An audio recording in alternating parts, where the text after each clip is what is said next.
Okay. The three pillars, as I said, is not something that we generated, but we actually extracted from the clinical literature of the time. And we're talking about the mid-2000s is when we started formulating this. In fact, when we first started, we didn't have a title for it. We were just looking at the trauma literature and how that was relevant to young people in care. And because we were part of an institute, we got a lot of invitations to go around and do training. So we would try this trauma training out with, a lot of different organisations around the country. And then eventually we started getting requests for the training, and that's when we had to think of a clear title. And then one of the state governments in Australia, Queensland, commissioned us to do a Train the Trainer program. And so that's when we had to be more clear about the title of what we're working with. That's when it became Transforming Care at that point. Okay, so the three pillars. The three pillars are essentially what we understood from the literature as being, well, first of all, even before the three pillars, we identify three core needs. So it's a needs-based response, similar to the way that we talk about Maslow. Maslow talks about growth needs and survival needs, that sort of thing. And we also talk about things like universal needs, developmental needs, that sort of thing. And then there's the notion of traumagenic needs. What are the needs that result from exposure to trauma? The needs that perhaps are different for kids who haven't been exposed to trauma. And so the proposition is that there are three core traumagenic needs. They are by no means the only needs, but they're the three core traumagenic needs. So the first one is the need to feel safe. And I would say there's universal agreement on that proposition. Exactly how you define it, there might be some debate. But the need to feel safe, people agree on that.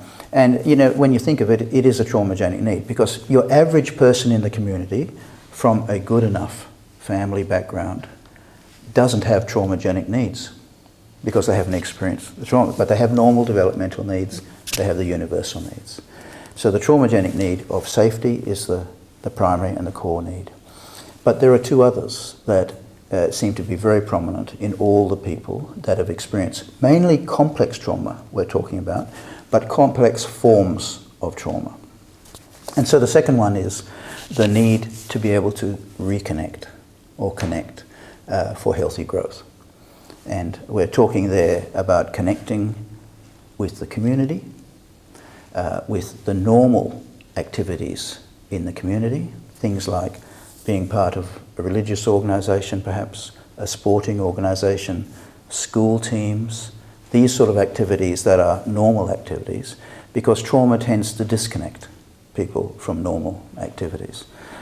The second aspect of connection is connecting with people. And as many of the writers have said, the core experience of trauma is to feel a disconnect, a lack of trust, a lack of engagement.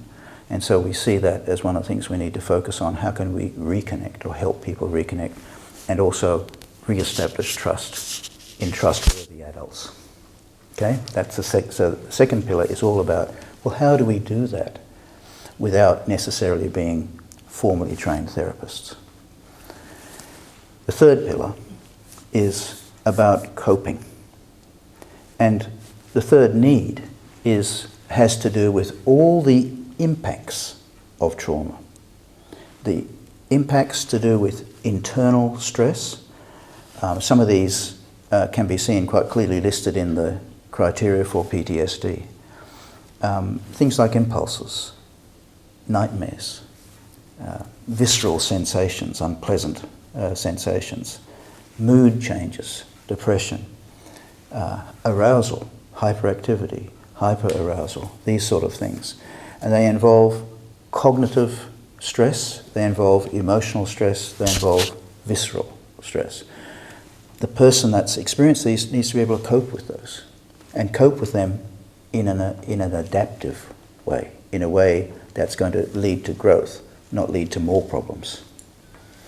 And so, not only that, most people who experience trauma, and particularly the complex types of trauma, have massively changed personal circumstances, where they live, who they live with, their living circumstances, who they go to school with, what sort of schools they go with. We could just go on and on.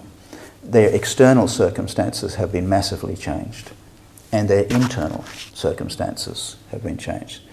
So when we talk about coping, we're talking about coping with external changes, and we're talking about internal turbulence.